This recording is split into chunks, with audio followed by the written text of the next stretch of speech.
liberty and freedom. We'll no longer bleed, we will cleave on to thee again. And your light will lead us to the brand new world. There's a brand new world where the brand new world.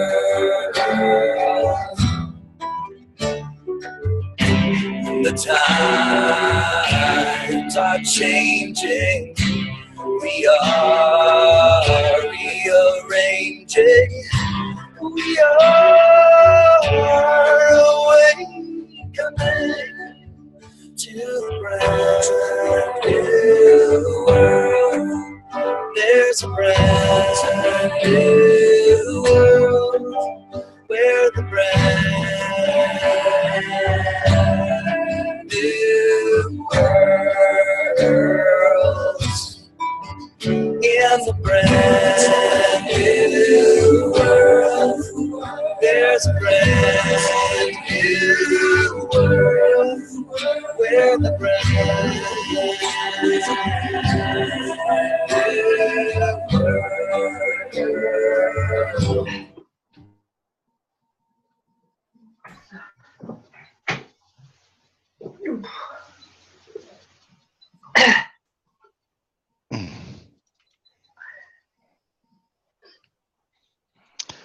Eh bien, bonsoir à tous. Merci beaucoup de votre venue. On commence à reconnaître les têtes maintenant. On va aujourd'hui aborder un sujet qui est le prolongement de ce qu'on a abordé la semaine dernière. Vous avez sans doute vu le titre sur l'invitation et sur le slide qui vient de passer. Il va s'agir de l'approche particulière de l'enseignement de la Kabbale et l'apprentissage par le désir et non par l'intellect. Et j'espère que durant l'heure qui va venir, tous ensemble, on pourra répondre à quelques questions qu'on se pose chacun. Et surtout que ça va éveiller encore beaucoup plus de questions. Parce que c'est essentiellement la manière que prônent nos pères kabbalistes pour pouvoir avancer dans la spiritualité. Voilà. Donc aujourd'hui, on va aborder des termes tels que Or Makif, c'est-à-dire la lumière environnante, ou la lumière qui corrige, la Sgoula, c'est-à-dire le remède, et les 4 langues de la Kabbale, qui sont en fait, mais on va à peine les évoquer, ce seront la Torah, l'Halacha, la Haggadah et la Kabbale, la langue de la Kabbale. Voilà. Et pour vous introduire tout ça, je ne suis pas tout seul. Il y a une équipe. Il y a Goulia, qui est là pour assumer tout ce qui est technique. Vous renseignez au niveau technique et vous passez les informations au niveau technique en général. Et notre ami Sergueï qui m'accompagne pour essayer de vous apporter des sujets qui, on espère, vous intéressent chaque semaine. Voilà. Donc, Sergueï, est-ce que tu peux commencer à accueillir nos invités et passer à l'introduction? Bonsoir tout d'abord. Je suis toujours, avant de chaque leçon, j'éprouve des nouvelles ressentis en vous voyant aujourd'hui aussi. Chaque fois, c'est un grand joie de vous revoir. Comme dit, on vous reconnaît déjà et vous nous devenez très proches. Et on est très heureux avec Eddie Goulia de vous présenter tout ce qu'on peut vous donner, tout ce qu'on a appris toutes ces années dans la Kabbale. Dans la leçon précédente, nous avons appris que la spiritualité est impossible d'écrire dans notre monde. On ne sait pas ce que se passe au niveau spirituel. Et les kabbalistes, ils ne peuvent pas non plus expliquer parce que tout ce qui se trouve au-delà de notre monde, ce sont des ressentis. Et on a appris que pour décrire d'une façon ou l'autre tout ce qui se passe dans le monde spirituel, les kabbalistes ont conçu la langue qu'on appelle la langue des branches et des racines, où chaque objet dans notre monde matériel est lié avec une entité spirituelle, ou on peut dire plutôt un sentiment spirituel. Et pour comprendre, on a appris aussi que pour comprendre le monde, la langue des racines et des branches, il faut être déjà dans la spiritualité. Et aujourd'hui, on va étudier comment on étudie dans la Kabbale, quelle est l'approche d'étude dans la Kabbale. Et on voit que Baal Sulam nous écrit à ce sujet. Eddie, pourrais-tu lire, s'il te plaît? Tu le fais mieux que moi. Avec plaisir. Je vois qu'il y a une discordance entre le slide, c'est le slide numéro 2. Voilà. Bien que ce langage soit extrêmement adapté à sa tâche visant à se plonger dans l'étude de cette sagesse, il ne reste utilisable que si l'auditeur fait preuve de sagesse, c'est-à-dire s'il sait et comprend la façon dont les branches sont liées à leurs racines. Il en est ainsi parce que ces relations ne sont pas évidentes du tout lorsqu'on les examine de bas en haut. En d'autres termes, en regardant les branches inférieures, il est impossible de déduire quelles sont leurs racines supérieures. Voilà, on voit que pour comprendre cette langue des racines et des branches, on doit atteindre des racines. En fait, on doit atteindre les causes pour comprendre de quoi s'agit-il. Autrement dit, on peut dire pour comprendre cette langue, il faut atteindre la spiritualité. Et aujourd'hui, on va essayer de comprendre comment on peut le faire, comment aborder les études dans la Kabbale. Si vous avez des questions par rapport à la leçon précédente, vous pouvez les poser maintenant.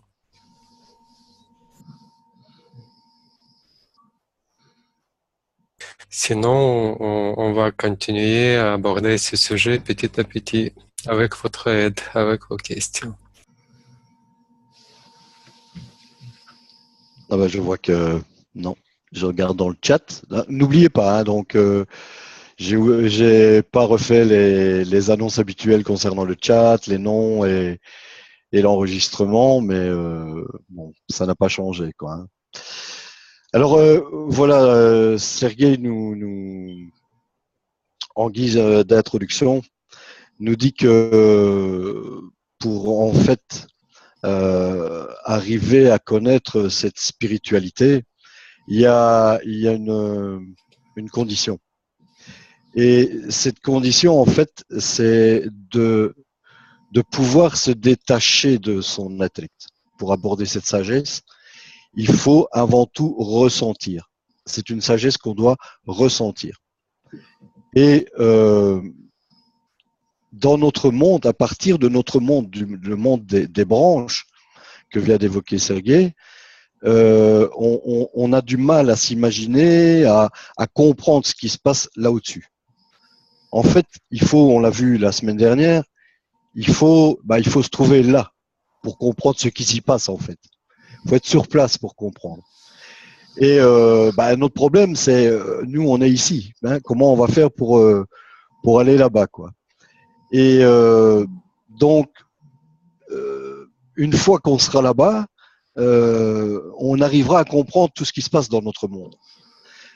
Donc, une fois qu'on a bien compris les racines, on comprend les branches.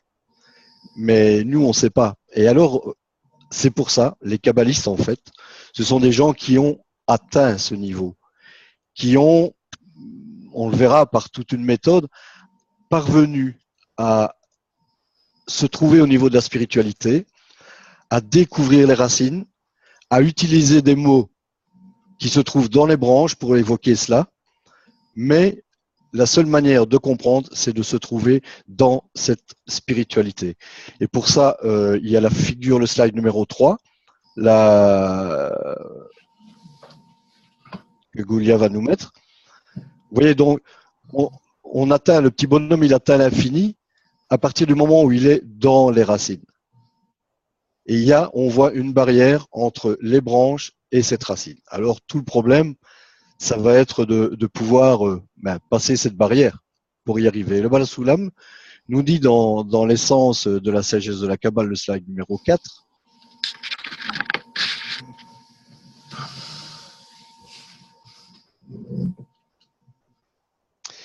il nous dit les branches sont étudiées depuis leurs racines. Ainsi, doit-on d'abord atteindre les racines supérieures, ce qu'elles sont réellement dans la spiritualité, au-delà de toute imagination, mais avec une perception pure. Après avoir correctement saisi par l'esprit ses racines spirituelles, il pourra alors examiner les branches tangibles de ce monde et savoir de quelle façon chaque branche est reliée à sa racine dans le monde supérieur selon son ordre, sa qualité et sa quantité. Alors voilà, ce sont des notions, je peux comprendre, qui sont un peu sans doute nouvelles. On a du mal à cerner, on est en train de vivre réellement le sujet qu'on est en train d'étudier en fait. Et c'est très difficile d'expliquer ça. Donc, est-ce que vous auriez des questions? Déjà à ce niveau-ci. Je voudrais ajouter, souligner un peu que la seule condition, en fait, pour apprendre la Kabbale et la comprendre, c'est d'avoir un certain désir à atteindre la spiritualité. Et les kabbalistes nous a laissé les conseils, comment on peut le faire. Voilà. Il faut juste savoir que les seules conditions, peu importe ni l'âge, ni race, ni la culture, ni mentalité, seul désir qui détermine cette seule condition pour comprendre la sagesse de la Kabbale.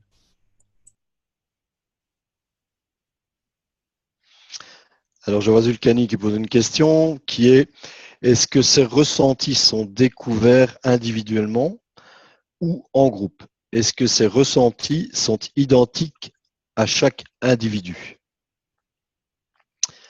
Je peux répondre que là, ça sent le vécu.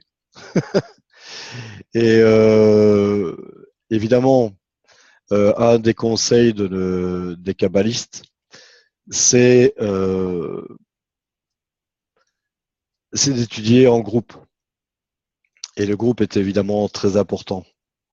Et c'est à notre époque la seule condition qui permette à l'individu de pouvoir accéder à la spiritualité. Je dis bien à notre époque. Et ces ressentis, effectivement, ils sont identiques à chacun. La Kabbale est une science très précise. Si elle parle d'un kilo, c'est un kilo. Si elle parle de bleu, c'est du bleu. C'est vraiment des textes. C'est justement la particularité, on le verra tout à l'heure, que de la Kabbale. Voilà. Je peux enrichir un peu tout ce que vient de dire Eddie, parce que je vois il y a encore une question supplémentaire chez Zulkani. On parle toujours des opposés. Et pour répondre à cette question individuellement ou en groupe, tout le travail se passe dans le groupe, mais ressentis, ils sont à nous. Il y a tout un travail intérieur, chacun des individus qui étudient la Kabbale. Mais le laboratoire, c'est un groupe. Et ressentis, évidemment, ils sont identiques comme la leçon précédente. J'ai dit déjà, Zolkani, si on était tous les deux à Londres, par exemple, et on peut parler d'un objet qu'on a vu dans cette ville et on se comprend de quoi s'agit-il. Et pourtant, chacun a sa propre perception de tout ce qu'on a vu. Alors, on peut dire qu'il y a deux choses en même temps. Ça veut dire que euh, chaque ressenti est identique au point qu'on se comprend et pourtant chacun a sa propre perception.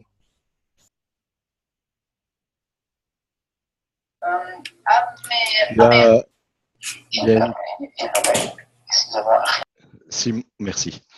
Il y a une question de Serge qui dit, et ça est vraiment très très intéressante, vraiment je vais essayer d'être assez bref, elle mériterait beaucoup plus, elle mériterait quelqu'un d'autre que moi pour pouvoir y répondre déjà, mais elle est vraiment très intéressante. Comment est-il possible d'accéder au ressenti sans passer par l'intellect, puisque toute perception commence par une réflexion, interprétation, à partir de ce que nos sens reçoivent.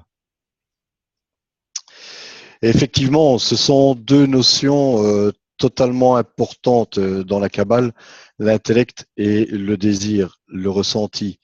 Les termes, c'est Mora et Liba. Donc, c'est la tête et le cœur. Effectivement, tout est raccordé dans le cerveau.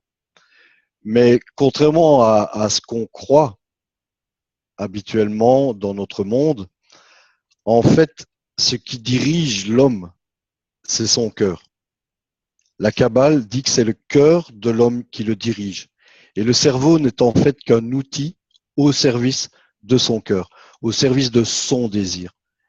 Il y a que, je te rappelle les leçons précédentes, il n'y a que deux choses. Il n'y a que la lumière et le récipient. Il n'y a que la lumière et le désir. Il n'y a que ça. Et la seule chose qui a été créée, créateur et créature, la créature n'est qu'un désir. Il n'y a que ça. En dehors de ça, il n'y a rien d'autre dans la réalité.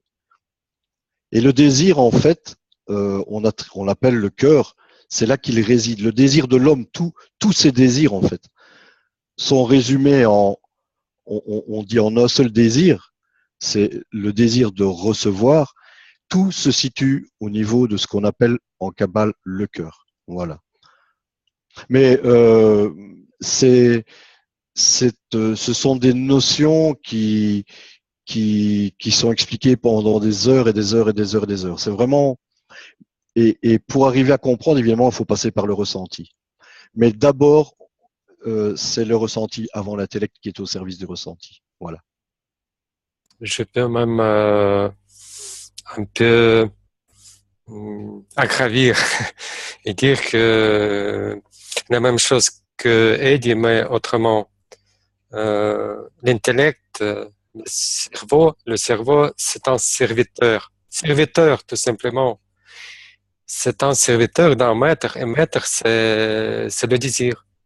Et ainsi, on voit si on passe par intellect, on passe par le serviteur, mais le maître, c'est le désir.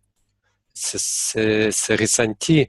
Notre cerveau est servant, serviteur, et il fait comment et d'abord on ressent quelque chose et après on commence à réfléchir de tout ce qu'on ressent. C'est une chose secondaire en fait, intellect. Si je pense qu'on a pas mal de temps aujourd'hui, donc je peux peut-être donner une anecdote. Il y a eu un film qui est sorti en fait qui essaie d'expliquer la physique quantique, de la vulgariser, qui s'appelle What the Bleep. Et on en a sorti, je pense, ça a été traduit en français, parce que je sais plus si j'écoute en français ou en anglais, donc, mais je crois que ça a été traduit en français. Ce film, il est en 10 épisodes sur YouTube, et les physiciens quantiques expliquent que, par exemple, l'histoire d'un Indien, lorsque les colons espagnols ou portugais, je ne sais plus ce qu'ils évoquent, quand ils arrivent vers la plage pour débarquer sur, disons, la Havane, et qu'il y a un Indien qui est en train de regarder au large, il ne voit pas les bateaux arriver. Et pourquoi il ne voit pas les bateaux arriver? Parce qu'en lui, il n'avait pas ce qu'on appelle le réchimot. C'est-à-dire que dans ses vies précédentes, il n'avait jamais eu cette empreinte, cette connaissance qui est à la base du désir. Donc, cet Indien n'avait aucun désir et il ne percevait pas. Il ne percevait pas, et c'est des physiciens quantiques qui expliquent que ça se passe comme ça. Il ne percevait pas le bateau qui est en train d'arriver. Donc, il a fallu lui expliquer tout ça, comme Sergueï avec l'histoire de Londres, qui raconte ah oui, mais tu sais, Londres, c'est comme ci, comme ça. Si on n'a pas été, mais si on a été, on comprenait. Donc, il faut vraiment avoir le désir pour que les sens fonctionnent. Vos sens ne fonctionnent parce que vous avez le désir. Vous voyez quelque chose parce que vous avez le désir de le voir. Enfin, tout ça, on arrive là maintenant dans la perception de la réalité. Ce sont même les physiciens quantiques. Enfin voilà, c'est énorme, c'est énorme. Le jour où on met le doigt sur la Kabbale, tout un univers s'ouvre devant vous. Et la perception de la réalité est quelque chose qui en fait partie et qui explique on voit beaucoup de corrélations avec la physique quantique, et la Kabbale va même plus loin que la physique quantique actuelle. Donc voilà. Zonkani nous pose encore une question. Le soleil sur Terre, nous tous ressentons ses effets, chaleur, lumière, ce sont des branches. Mais je ne ressens pas sa cause, racine. Alors comment ressentir cette racine? Ce sont des vibrations, des agitations de nos cellules, des mouvements internes en nous. Oui, c'est un problème en fait. On ne peut pas ressentir ces causes. On ne peut pas ressentir ces racines du moment si on n'est pas encore atteint la spiritualité. Il faut vraiment atteindre ces racines pour les ressentir. Et c'est le sujet suivant qu'on va essayer de vous expliquer comment ça se passe, comment résoudre cette énigme, ce problème, de comprendre ces racines, de ressentir ces racines, tout en restant dans ce monde. Et si on n'est pas encore dans la spiritualité, comment ça se passe? Et le sujet suivant, il concerne cette question que vous avez posée, Zonkani. Pourquoi alors étudier les textes kabbalistiques si on doit être dans la spiritualité pour les comprendre? Et Baal HaSulam répond à cette question directement dans son article, le point 155. C'est le slide 5, s'il te plaît. Merci. Merci, Goula. Eddie, pourrais-tu lire, s'il te plaît? Tout à fait. Alors, le Baal HaSulam va essayer de nous aider, parce que c'est le but des kabbalistes, c'est de nous aider. Ils n'ont pas d'autre but que de nous aider tous. Et les textes sont là pour ça. Ils ont écrit pour cela. Et le Baal HaSulam nous dit: pourquoi les kabbalistes ont-ils obligé chaque personne à étudier la sagesse de la Kabbale? Je répète ici, il n'y a jamais d'obligation en Kabbale, c'est un euphémisme. Ce ne sont que des conseils. Les kabbalistes ne donnent jamais que des conseils. Voilà. Pourquoi les kabbalistes ont-ils obligé chaque personne à étudier la sagesse de la Kabbale? En effet, il y a en cela quelque chose d'élevé, qu'il est approprié de publier. Il y a une sgoula, un remède, une sgoula merveilleuse et infinie pour ceux qui s'engagent dans la sagesse de la Kabbale. Et bien qu'ils ne comprennent pas ce qu'ils étudient, leur envie et leur fort désir de comprendre ce qu'ils étudient éveillent sur eux les lumières qui entourent leur âme. Merci, Eddie. Et voilà, je ne sais pas si c'est compréhensible. Je vais essayer d'entrer un peu plus en profondeur. Ici, Bala Solam nous explique pourquoi, si on n'y comprend rien du tout, en fait, quand on lit, on n'y comprend rien du tout parce que c'est l'autre langue. C'est si comme je lis en chinois, en fait. On reconnaît l'alphabet, on peut lire des différents trucs, mais en fait, il s'agit tout à fait d'autre chose. Et pourtant, les kabbalistes nous disent qu'il faut lire ces textes. Pourquoi alors? Et en fait, dans le livre kabbalistique, parce que c'était les gens qui ont atteint la spiritualité qui ont écrit ces livres, dans ces livres, dans ces textes, réside une force spirituelle qu'on s'appelle Or Makif, la lumière environnante. Et c'est la lumière, en fait, qui influence sur une personne qui lit ces textes, il la change. Cette lumière change la personne qui lit ces textes. Et on s'appelle cette réponse qui vient de ce livre Sgula, le remède, Sgula. Et cette lumière qui nous approche de la spiritualité, nous n'y voyons pas le lien. Comment ça se lie que simple texte qui contient une certaine force qui agit sur nous et qui nous change. On n'y voit pas aucun lien. Et c'est tout à fait normal.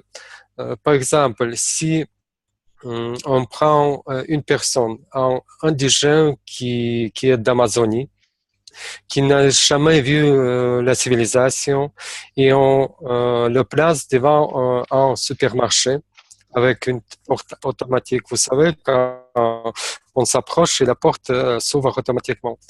Et il ne va pas comprendre, il ne va pas faire le lien que en approchant, la porte s'ouvre automatiquement. Il ne va pas comprendre, il ne va pas trouver ce lien. Et c'est la même chose avec tout ce que je viens de vous lire. Et pourtant, c'est ainsi. Avec un grand désir, avec une certaine intention. On a parlé déjà par rapport à l'intention. On commence à recevoir cette lumière des saints livres. Et c'est ainsi que se passent les études dans la Kabbale. En fait, plus on essaie de comprendre les textes, de les interpréter à notre façon, plus difficiles sont les études. Pourquoi? Parce que ça nous plonge dans des réflexions qui sont très éloignées du but de ces livres. On commence à interpréter ce que c'est l'an, ce que c'est meneur de l'an, qu'est-ce qu'il fait, pourquoi il y a telle ou telle personne, qu'est-ce qu'il dit, on commence à interpréter à sa façon et ça nous éloigne en fait du but des études. Le plus important dans les études de la Kabbale, c'est élever et de créer le désir approprié, le désir qui pourrait entrer dans une sorte de séquence avec des kabbalistes qui ont écrit ces livres. Et dès qu'on rentre dans la même fréquence avec l'auteur de ces livres, on commence à recevoir la réponse, Sgula, la lumière environnante qui nous change petit à petit et qui nous ramène vers cette spiritualité. Il y a de certains degrés, on les ressent, on ne les ressent pas tout de suite, mais au fil du temps, on commence à voir des changements qui se passent en nous. Je ne sais pas si c'était clair ou non. Julia, pourrais-tu mettre slide numéro 6, il y a une image? En fait, je voudrais juste Oui. embrayer sur ce que tu viens de dire, Sergei. En fait, on est les vrais scientifiques de notre vie, quoi. C'est nous qui éprouvons les choses, qui ressentons les choses. On est les moteurs de notre observation, en fait. On dit souvent en Kabbale qu'il faut pouvoir, pour avancer, se mettre de côté et s'observer comme une matière qu'on étudie, quoi. Voilà. Donc, nous sommes vraiment les scientifiques. Et c'est pour ça qu'on appelle la Kabbale, entre autres, une science, la science de la Kabbale, parce que c'est nous-mêmes qui allons prouver ce que nous vivons, qui allons ressentir, voir qu'on avance, voir qu'on a appris quelque chose sans même s'en rendre compte finalement. Voilà. Excuse-moi, mais je trouvais ça important de pouvoir rebondir sur ce que tu étais en train de dire, quoi. Merci, Eddie. Oui, évidemment que c'est pas évident. Et pour répondre aussi à la question de Zucani,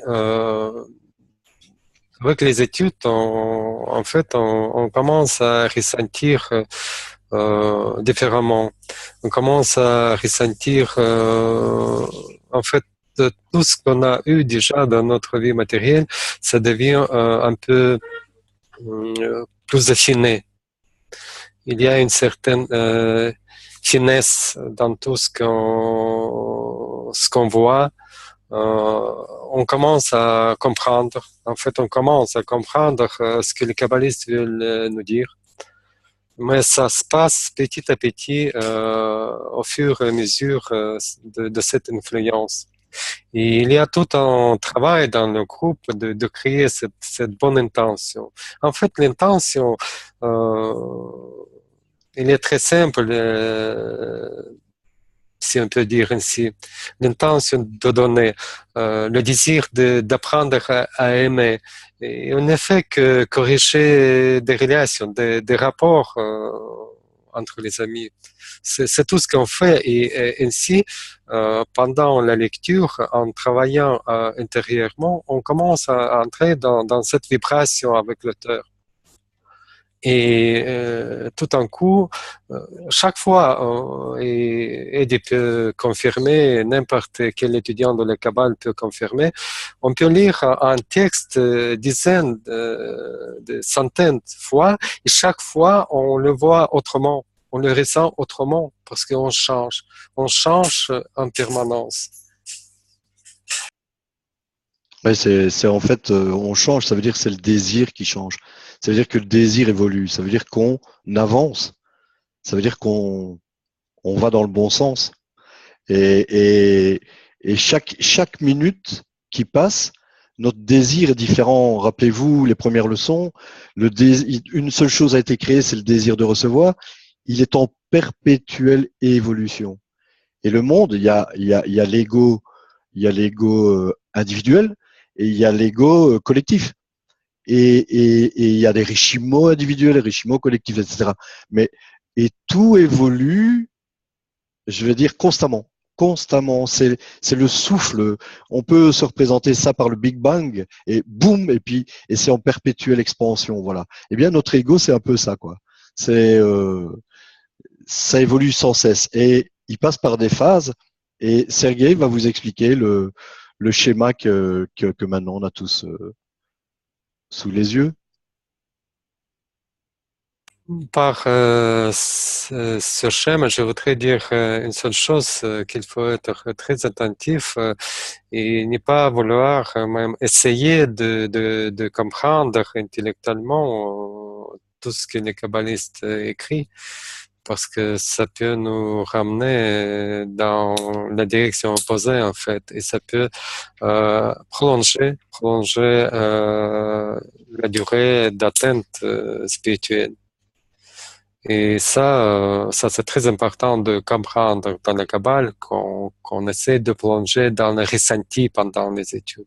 C'est vraiment un ressenti qui doit être comme des fils qui réagissent à chaque vibration.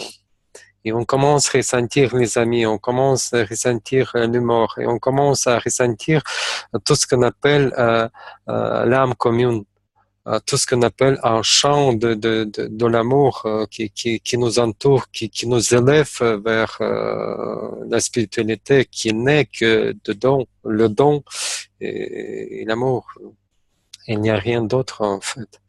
Le Créateur, c'est l'amour absolu. Alors, Sergei, est-ce que tu interprètes le schéma qui est là ou, ou tu veux que je le fasse? Fais-le. Ok. Donc, ben voilà, on voit pourquoi, c'est les racines, quoi, c'est les branches, cette fameuse barrière. Bon, ici, évidemment, on a prolongé en mettant la durée de l'étude et on voit que sur la durée de l'étude, ça peut monter, descendre, monter, descendre. Et il y a, tout est cyclique en fait. Et on voit que si on monte, on peut interpréter ça comme si on commençait à comprendre ce qui se passe dans la spiritualité. Vous allez voir, tout au long de votre étude, vous allez penser que vous commencez à comprendre. Et c'est à ce moment-là, patatras, ça redescend. Et vous verrez aussi que dans ce que vous connaissez, dans ce monde, dans ce que vous êtes en train de vivre dans ce monde, en même temps que vous êtes en train de vivre dans la spiritualité, là, au moment où vous comprenez le plus, vous êtes le plus bas dans ce monde. Et là où vous êtes le plus bas en spiritualité, vous êtes le plus haut dans ce monde. Vous verrez, vous rencontrerez cela tout au long, mais tout au long de votre étude, jusqu'à la correction finale. Et il ne faudra pas vous inquiéter. Il y a des descentes, ça fait partie du chemin. Il y a des montées, ça fait partie du chemin. Peut-être Zulkani pourra nous en toucher un mot lorsqu'il est rentré de son congrès à Prague. Et en général, on connaît une phase de descente quand on revient d'un congrès. Ça, c'est systématique. Mais il y a également le fait que, surtout, on pense comprendre. On pense qu'on est mal et que ça ne va pas bien. Et en fait, c'est à ce moment-là, qu'est-ce qui ne va pas bien? C'est notre ego qui ne va pas bien. C'est notre désir de recevoir qui ne va pas bien. Il n'a pas ce qu'il veut. Mais comment je vais dire, notre spiritualité, notre perception de la spiritualité, à ce moment-là, elle se porte au mieux. Mais bon, c'est pas pour ça qu'il faut chercher à être dans les ennuis non plus. Hein. Ça n'a rien à voir, hein, mais c'est beaucoup plus subtil. Mais il y a des leçons à en tirer là-dessus. Et je crois que je sors un peu du sujet aujourd'hui là.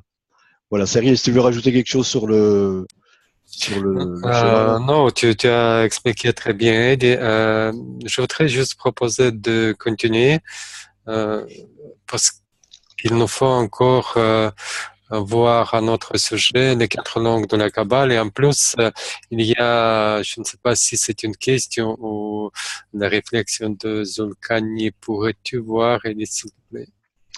Alors waouh, j'avais pas vu. Zulkani nous dit, depuis 2 ans, j'ai une envie, une soif forte de connaissance, d'entendement. C'est fort, une énergie forte. Et ça pousse. Parfois, je trouve que c'est inquiétant, car j'ai des questions plein la tête et ensuite mon envie augmente encore plus. Est-ce qu'on peut dire que je passe de l'Indien à une autre personne? Par exemple, depuis 2 mois, je ne sais pas pourquoi je lis beaucoup sur la neuroscience alors que je n'ai aucune connaissance. Et en fait, ensuite, ce que j'ai appris sur ce sujet, je le partage avec mon entourage comme si je dois trouver quelque chose. Est-ce ce que vous évoquez? C'est riche, il y a beaucoup de choses là-dedans. Je ne sais pas par quoi commencer. On peut répondre tout simplement, Zoukani. C'est le point dans le cœur qui se réveille. Tout à fait. C'est le point dans le cœur qui vous pousse à apprendre et à comprendre.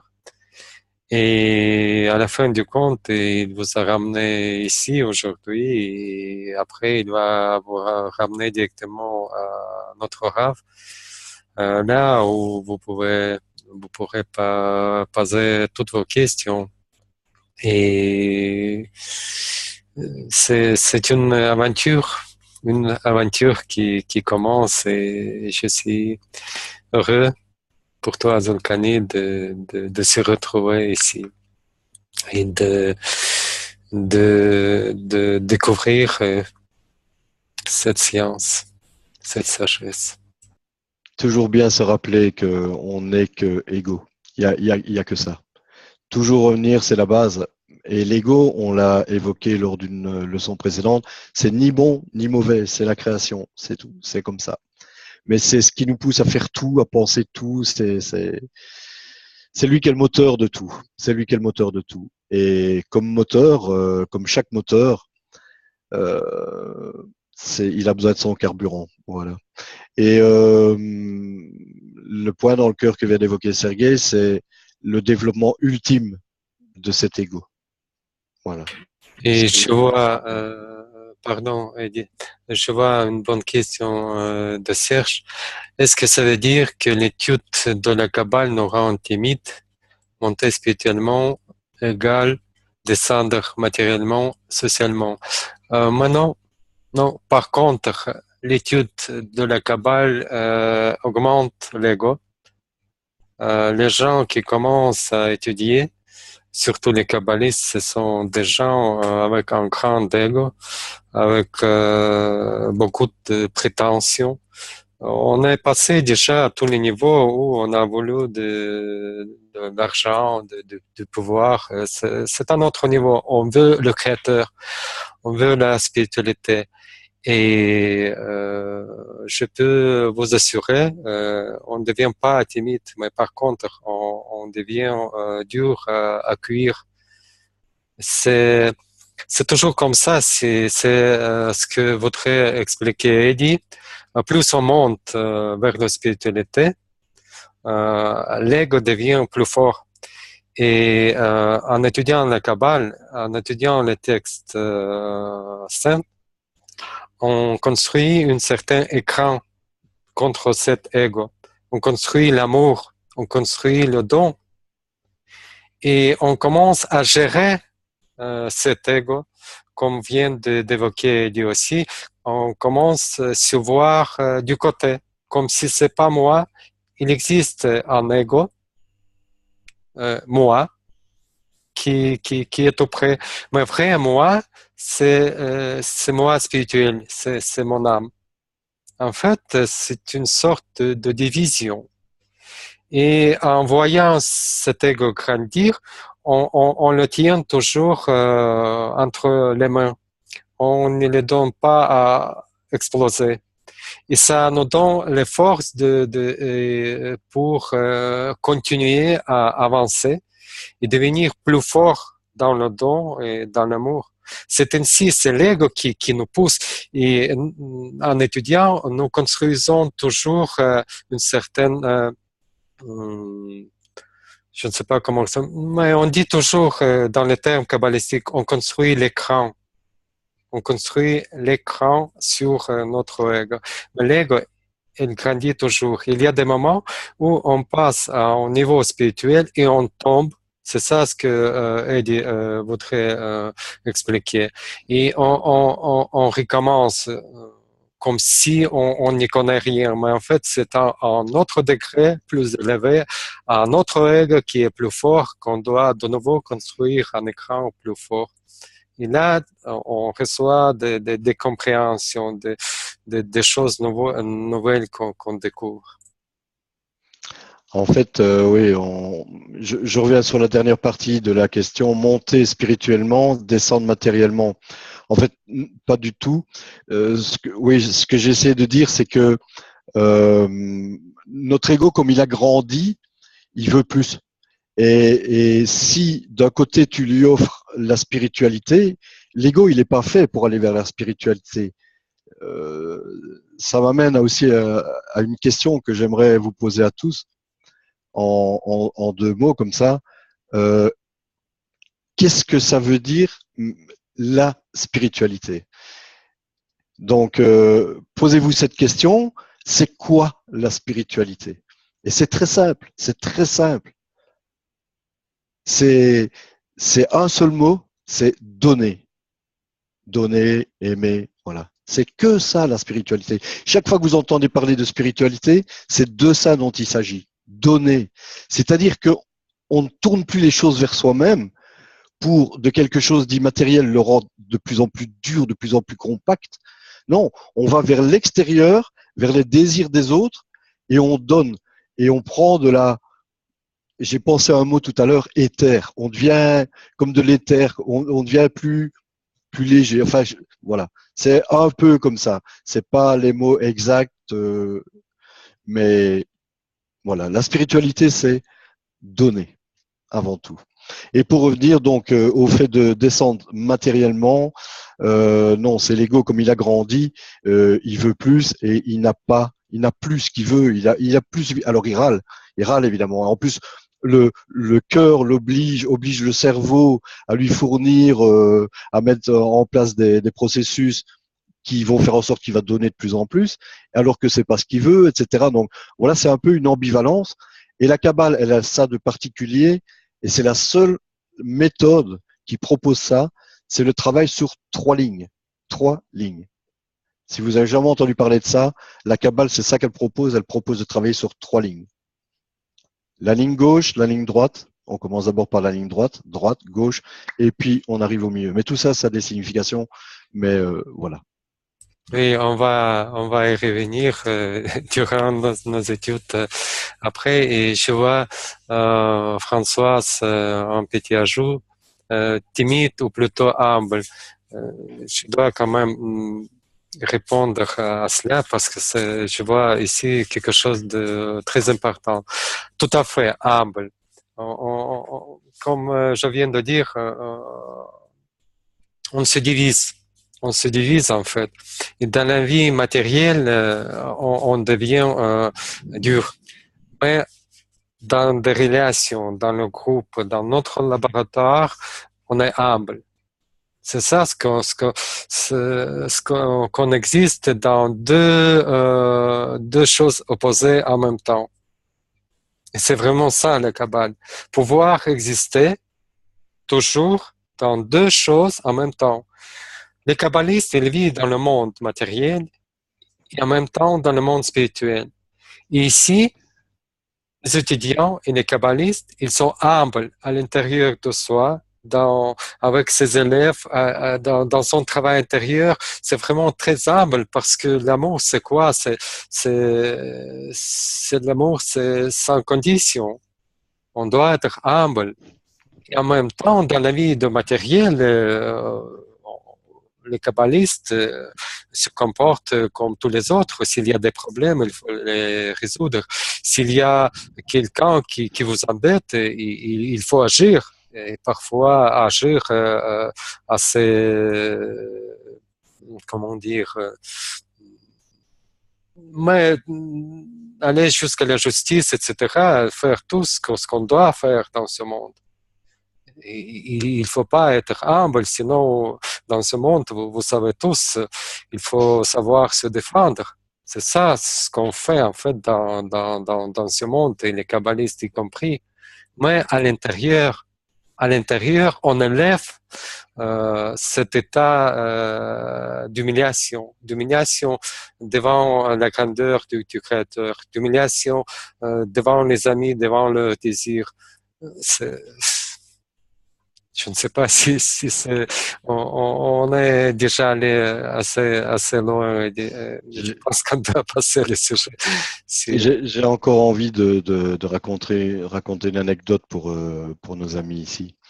J'ai entendu dire une fois Michael Lightman que, en fait, j'espère que vous comprendrez mon message, hein. Que les kabbalistes étaient encore les seules personnes à l'heure actuelle qui savaient s'amuser. Et pourquoi? Parce que en fait, ils savent pourquoi ils s'amusent. Et ils connaissent les causes. Et ils ont, par la liberté que la Kabbale leur donne, quand ils s'amusent, c'est pour s'amuser. Et dans notre monde, la plupart du temps, ce qu'on essaie de faire, c'est se distraire. Et se distraire de quoi? De regarder la vérité en face et de voir notre condition, de voir où on va, etc., etc. Donc il y a beaucoup de choses là-dedans. J'espère que cette anecdote vous aura plu et vous l'aurez apprécié, quoi. Je vois la bonne intention. Ouais, ça faisait partie d'un cours. Je crois que c'est François Xavier. Il y a la question de Serge, je dis. Ah oui, comment l'ego peut-il grossir alors qu'on veut donner? Tu as répondu, je crois, Sergei. Mais vas-y, Tout court, oui, on doit continuer. En fait, on n'a pas envie de donner. On enlève ce désir artificiellement. Sinon, pas besoin de la Kabbale si on a envie de donner. Et c'est tout un travail d'élever ce désir de donner. Et quand on commence à étudier, on commence à comprendre qu'en fait, on n'est que le receveur dans cette vie. On est le désir de recevoir, c'est notre être. C'est notre être. On a été créé par le Créateur pour recevoir. Et c'est ça ce qui nous approche au Créateur. C'est ce travail de créer le désir de donner. C'est ça ce qu'on appelle l'écran. Je vais à l'écran. On construit cet écran, cette intention de donner. C'est artificiel. Personne n'a, de son origine, n'a désir de donner. Ça n'existe pas. Et c'est là qu'il y a la bonne intention, en fait. C'est là qu'intervient la bonne intention. C'est l'attention bien dirigée. C'est justement pour couvrir et c'est là qu'intervient la liberté. C'est là qu'intervient la liberté de l'individu. C'est parce qu'il décide d'aller contre sa nature, en fait. D'accord, qui dit Serge. Ok, c'est super. Vas-y, tu peux continuer, Sergei. C'est à toi de continuer. C'est à moi. Voilà. On va évoquer, mais très brièvement, les 4 langues de la Kabbale. Pourquoi très brièvement? Tout simplement parce que vous avez vu, c'est pas par l'intellect qu'on apprend, mais par le ressenti. Et c'est pas pour les connaissances qu'on est là, mais pour la guérison. Donc, savoir qu'il y a 4 langues utilisées par les kabbalistes tout au long de l'histoire. Et ces 4 langues, elles se résument en la langue de la Torah, qui décrit le monde supérieur dans la langue des histoires. Ça se résume en général au Pentateuque. C'est écrit par Moïse et je pense Moïse, voilà. Vous voyez que je suis pas très très expert là-dedans parce qu'en fait on évoque très très peu ces langues. C'est vraiment pour les. Et si vous voulez, je vous ferai part d'un lien qui vous expliquera ça tout en détail et qui vous expliquera qu'il y a encore une autre langue qui s'appelle la Halara, qui veut dire la loi. C'est la langue du Talmud et de la Mishnah. Il y a également la Haggadah, la langue des légendes. Ça, c'est en fait, d'après ce qu'on en dit, une langue très profonde et difficile. Et la Kabbalah, ça qui est en fait, et ça nous intéresse, c'est une langue très précise et scientifique. Et en fait, c'est la Kabbale, on a vu que notre but, c'était de la guérison et pas se remplir la tête. Et la Kabbale est vraiment dessinée pour ça. Disons que c'est la même langue qui, au fur et à mesure de l'évolution, s'est transformée pour s'adapter de plus en plus au public, en fait. au public. Donc, la Kabbale est quelque chose de vraiment très précis, très scientifique. Et ça empêche, c'est la mieux peaufinée pour empêcher, comme on l'a vu tout à l'heure, pour empêcher que celui qui va lire cela ne s'égare, commence à penser une chose alors que c'est une autre, etc. Donc là, vraiment, la Kabbale est vraiment la langue maintenant qui a été mise au point par les kabbalistes tout au long des millénaires pour vraiment être adaptée et arriver aujourd'hui à être la méthode qui va vous permettre d'accéder à la spiritualité. Voilà. Alors, Oui, en fait, la langue de la Kabbale, vous avez vu l'exemple, la leçon précédente. Eddie vous allez un extrait euh, on vous a expliqué la langue des racines et des branches. Si vous vous souvenez, avec un schéma très compliqué, et on a lu un extrait de texte. C'était pure langue de la Kabbale. Mais en fait, euh, toutes ces langues, ils s'entremêlent.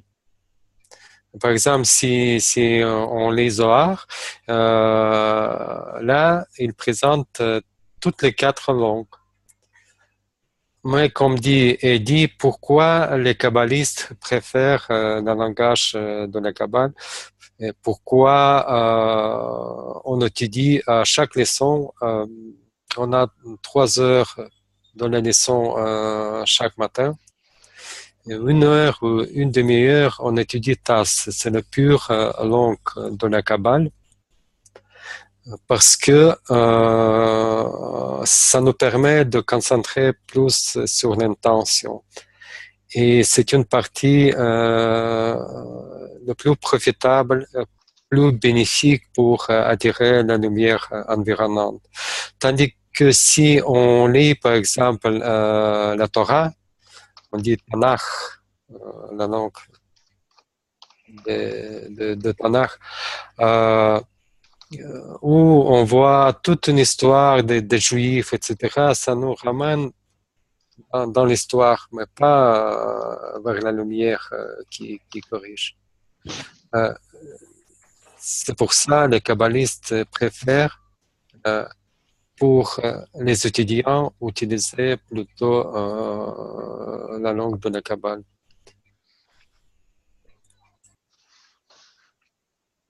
voilà, donc je viens de mettre un petit ajout dans le chat. TAS, prononcé par Sergei, c'est en fait Tess. Également, on dit Tess ou Tas, peu importe. Et c'est le Talmud SR Séphirot, T-E-S, Tess.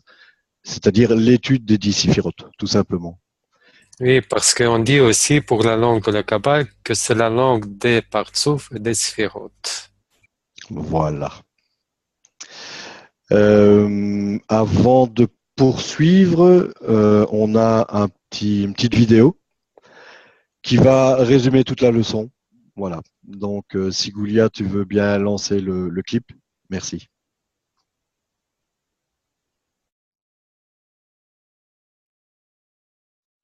Toute notre étude, non seulement le livre du Zohar, mais le Talmud SR Séphirot, les essais, les articles, toutes les introductions, tout le matériel de texte, si nous l'étudions pour tout simplement le comprendre intellectuellement, alors on n'atteint pas le but. C'est-à-dire,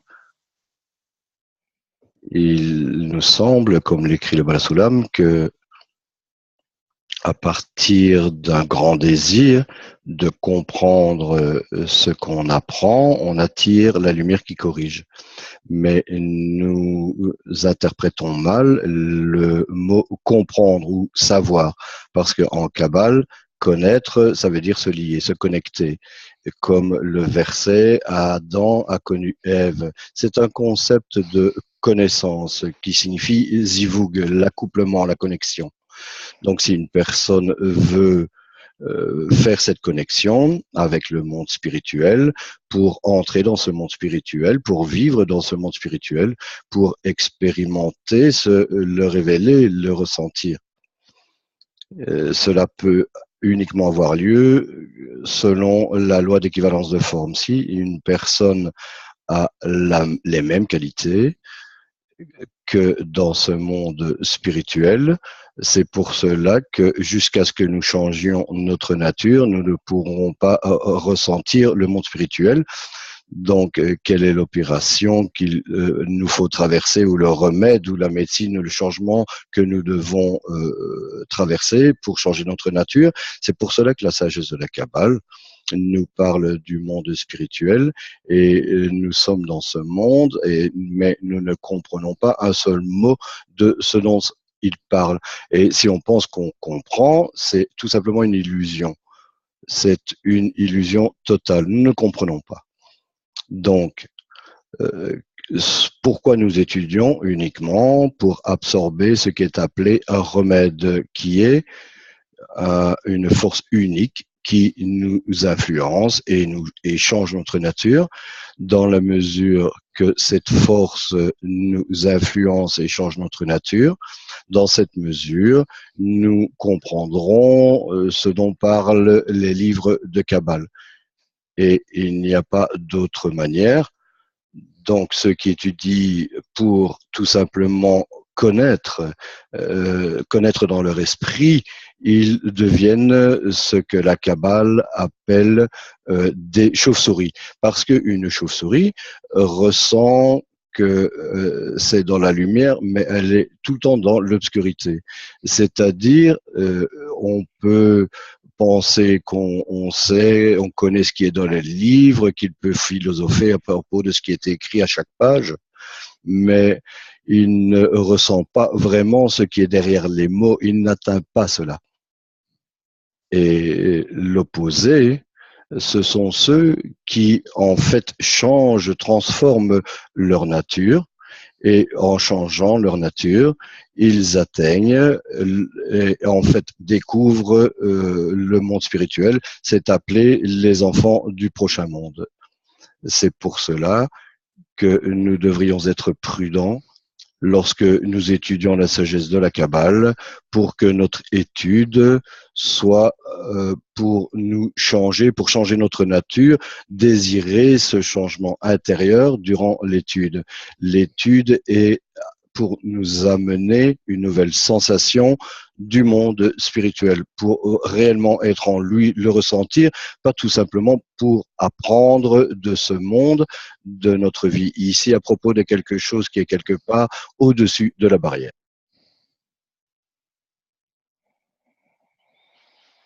Merci, Goulin. Merci, Eddie, pour la traduction.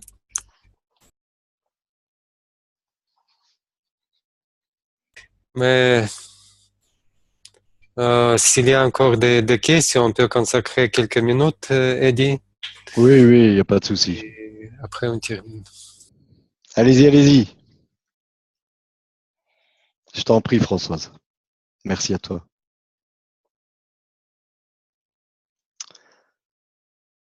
Est-ce que tout était si clair? On n'a même pas suscité des questions chez vous? C'est pour la prochaine fois. Merci beaucoup. Il faut le temps de digérer. À mon avis, il faut le temps de digérer. Mais votre désir a grandi aujourd'hui, et vous verrez les résultats peut-être dans la semaine qui vient. Peut-être même déjà cette nuit. Moi, j'ai une petite annonce à faire. J'ai une petite annonce à faire. Serge a tout compris entre nous. J'ai rien compris, c'est génial. Il a tout compris. C'est bien.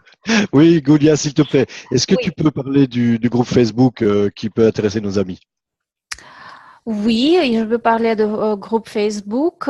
Finalement, on pense construire une page. On a déjà créé une page Facebook pour que vous pouvez être en contact entre vous. Ceux qui sont intéressés, ceux qui ont un profil Facebook, écrivez à notre adresse. Vous connaissez notre adresse, vous recevez chaque fois toutes les notifications de notre école. Écrivez à cette adresse, donnez votre profil, comme ça on pourrait vous inviter sur cette page, parce que c'est une page secrète, on le donne pas à tout le monde, qu'aux étudiants qui participent à cette session du cours. Ça, c'est la première annonce. Faites-nous part, envoyez-nous s'il vous plaît vos profils Facebook, qu'on sache qui on peut ajouter sur cette page. Et deuxième annonce, 30 octobre.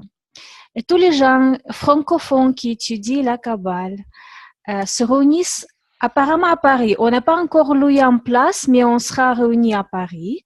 Et vous êtes tous invités à nous rejoindre. Il y aura les cours du Rav va nous donner spécialement pour nous, pour l'Europe.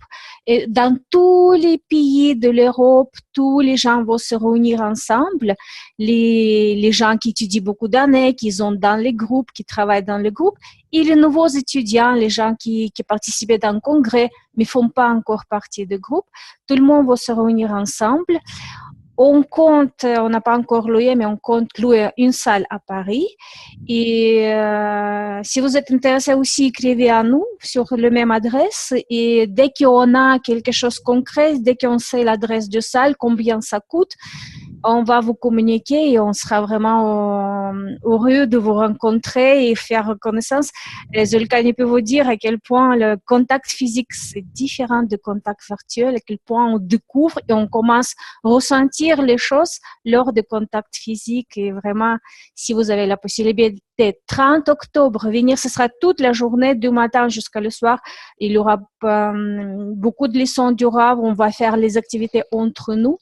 Et on sera vraiment ravis de vous rencontrer. 30 octobre. Oui, c'est un jour d'unité, ouais.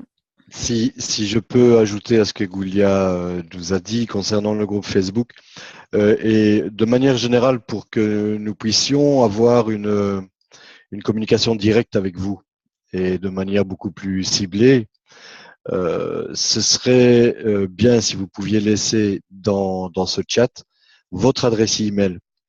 Et donc les communications qu'on adresserait pour ce Zoom, ces rencontres, on vous les adresse à vous directement. Voilà, pour pas envoyer ça partout à gauche et à droite pour des gens, vraiment que ce soit des annonces ciblées.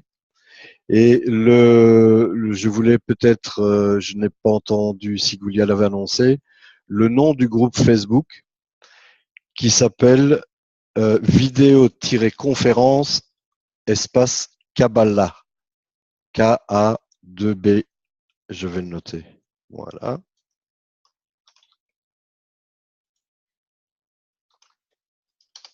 Voilà, je vous l'ai mis dans le chat. Et surtout, on a besoin de vos adresses email parce qu'on a dans le projet une idée d'organiser des ateliers. C'est encore une autre forme d'étude, mais ça ne convient que pour les gens qui suivent ce cours-ci avec nous, parce que c'est une continuation de tout ce qu'on apprend ici, mais sous une autre forme.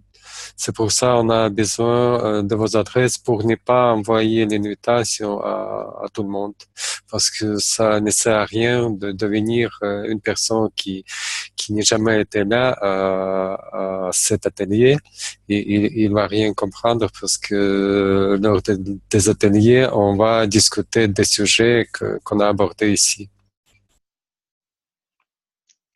Et aussi, ça nous permettrait de pouvoir vous donner des petits cadeaux comme ça de temps en temps, des petits plus qu'on juge utiles ou qu'on pense pouvoir vous intéresser.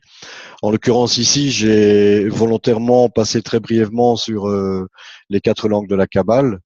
Je vous ai dit personnellement, moi peu importe, ça ne me j'ai pas besoin de savoir ça pour avancer sur le chemin, mais ça peut peut-être intéresser certains parmi vous. Donc on a là une explication plus détaillée de ces 4 langues, et si ça vous intéresse, on peut vous faire parvenir le lien via ce groupe Facebook. C'est beaucoup plus commode, par exemple. Oui, il y avait un webinaire avec Ralph Lightman consacré à ce sujet, 4 langues, et on peut donner le lien. Toute une heure, Ralph n'est pas que ces 4 langues. Voilà. Ah, Shamati, oui, tout à fait. Et vous voyez là, c'est vraiment très très précis au niveau des ressentis. Arriver à exprimer un ressenti de cette manière, c'est fabuleux. C'est fabuleux, c'est surnaturel. Tout à fait. Voilà. Bah, je vois que j'ai trouvé que cette leçon était vraiment très. On commence à rentrer dans le vif du sujet là. Bon.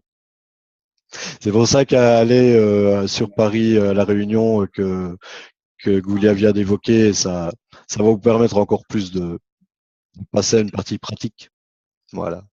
Et comme vous avez posé la question, c'est Zulkani, vous m'entendez? Oui, tout à fait. Et bonsoir. Effectivement, quand vous avez montré cette courbe, quand je suis rentré de Prague après la conférence, j'ai eu une chute brutale, violente. Quand j'ai repris le travail au bureau, j'avais l'impression que j'étais complètement déconnecté, perdu. Je regardais les gens, je ne les comprenais pas. Je ne comprenais pas. Je me disais, mais qu'est-ce que je fais là? Il n'y avait plus les mêmes sens, plus les mêmes ressentis. Et j'avais l'impression, alors j'exagère un peu, mais d'être sorti de mon corps et que j'étais au-dessus et je voyais mon corps là dans tout cet environnement-là et j'ai quelque chose au-dessus de moi qui observait, qui disait, mais tu n'es pas là, retourne à Prague. Demain, il va se passer la même chose demain matin. C'est-à-dire que ce soir, je suis bien avec vous et demain matin au bureau, je vais retrouver ces mêmes sensations. Et ça va être plus fort encore parce que c'était une leçon fabuleuse ce soir. Là, c'est ça, le travail sur les deux lignes, c'est ça, les montées, les descentes, c'est ça qu'on voulait expliquer, que Serge tout à l'heure évoquait, descendre en, je ne sais plus exactement ces termes, mais en pauvreté ou je ne sais pas quoi, etc., etc. C'est vraiment ça, c'est cette séparation de plus en plus forte en deux. Mais c'est grisant. C'est grisant, donc n'ayez pas peur. Et surtout pour retrouver cette ligne médiane, j'espère que nos professeurs vont nous expliquer pourquoi nous devons vivre dans ce mode matériel comme tous les gens, pourquoi nous devons être dans les masses comme tous les gens et se sentir bien avec eux. Et on va apprendre, ça c'est sûr, hein, comment le faire correctement. Tout à fait. Voilà. Bonne soirée à tous. Toutes les bonnes choses ont une fin. Allez, au revoir. Bonne soirée. Merci pour votre présence. Au revoir. Merci.